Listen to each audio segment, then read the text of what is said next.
Imagine this: every heartbreak you've endured, every failure that kept you awake at 3 a.m, every moment you whispered, "Why is this happening to me?" What if none of it was random? What if those very moments weren't curses, but catalysts?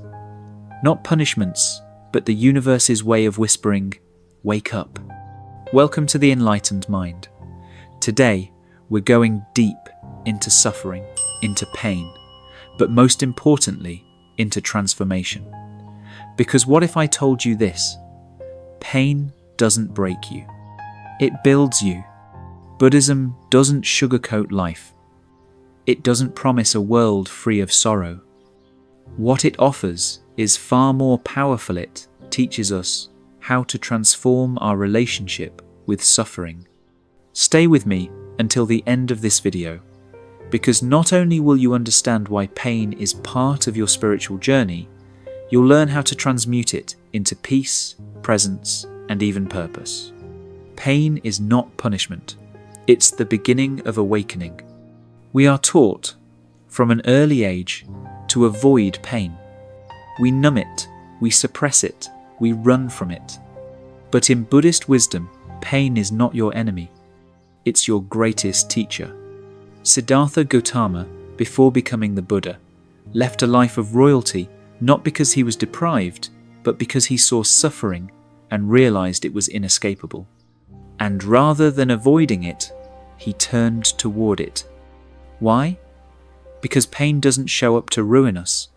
It shows up to reveal us. To reveal the illusions we cling to. Permanence, control, ego.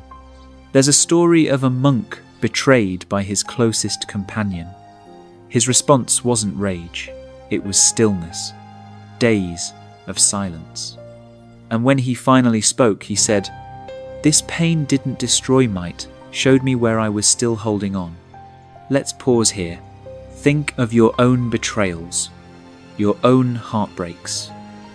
What if those weren't signs of something wrong with you, but signs of something awakening within you? Pain peels back the layers, and underneath the noise, the clinging, the expectations, is clarity. Pain doesn't come to punish, it comes to purify. A woman loses everything: career, relationship, stability, and through that loss rediscovers her voice. Trust the path, even when it's dark. Life often makes no sense in the moment. The betrayal, the delay, the silence. But in Buddhism, this chaos isn't meaningless. It's part of a greater unfolding.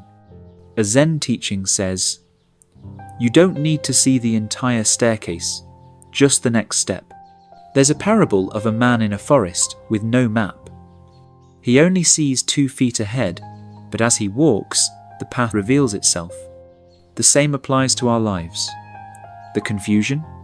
It's making space for wisdom. The silence? It's cultivating your ability to listen inward. And the fog? It's preparing you for something you're not yet ready to see. Release the question, why me? Embrace what now? We've all asked it, in tears, in anger, in despair. Why me? But Buddhism teaches us that this question keeps us locked in suffering. Why me implies injustice, separation, and victimhood. Instead ask, what is this trying to teach me? One student of mine, after a bitter divorce, sat in silence for months, asking why. But the shift came not with an answer, but with a better question. What now? That question reclaims power. It opens the door to growth. Pain is not personal, it's universal. It's the soil from which compassion grows. Struggle is the soil of strength. Growth and comfort never coexist. The lotus, the sacred flower of Buddhist iconography, blooms, not in clear water, but in mud. Your confusion, your anxiety, your doubt, that's mud, and it's sacred. A man on a 10-day Vipassana retreat felt like quitting by day 3. His body ached, His thoughts screamed, but he stayed, and on day 6, a stillness emerged. Not because the pain left, but because he stopped resisting it. Pain is not a detour, it is the path. You don't find meaning, you create it. We spend years chasing meaning, in jobs, in relationships, in dreams. But Buddhism turns the question around. It doesn't ask where meaning is, it asks, how are you showing up? There's a story of a monk who swept the temple floor for years. When asked if he ever grew tired, he said, "I'm not sweeping for the temple, I'm sweeping to clear my mind." That's meaning, created in the present, in intention. What if every small act of your day could become sacred not because of what it achieves, but because of how present you are in it? Acceptance is the gateway to peace. Resistance is suffering's twin.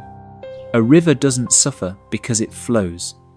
It suffers when we try to dam it, block it, change its course. You are tired not because life is hard, but because you're wrestling with what already is. Let go not as defeat but as trust. Let the river carry you. You don't need to understand, you need to awaken. We search for closure, for answers, but some of the most beautiful truths can't be explained, only experienced. A candle doesn't need to understand fire to shine. So too, you don't need to understand everything to embody peace, to act with love, to live with presence. Loss is space-making. Nature abhors a vacuum. When something leaves a job, a person, a dream, it doesn't mean life is being cruel. It means space is being made.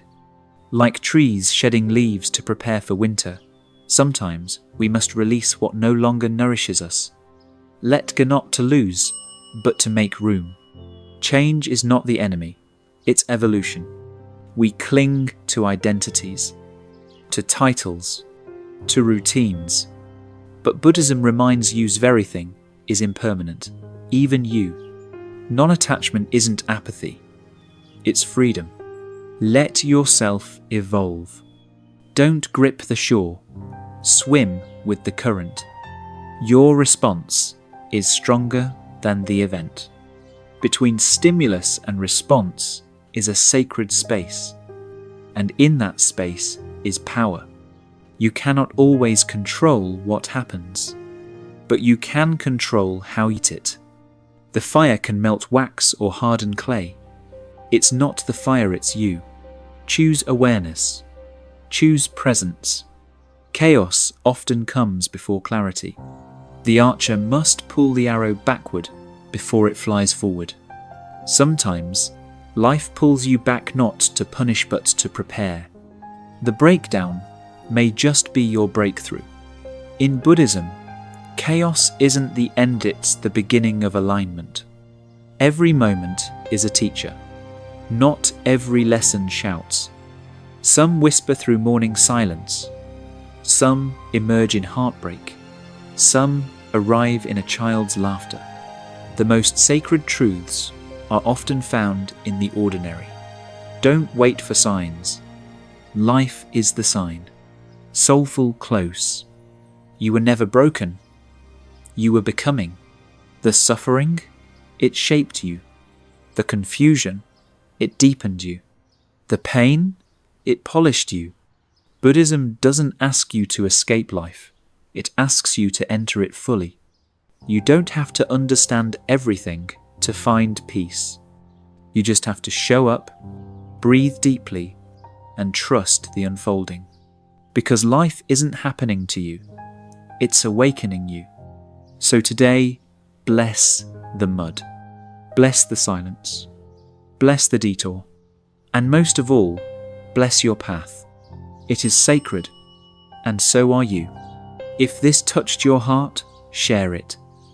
Subscribe to the Enlightened Mind for more teachings that help you rise through suffering, not despite it. Until next time, breathe deeply, walk gently, and awaken fully.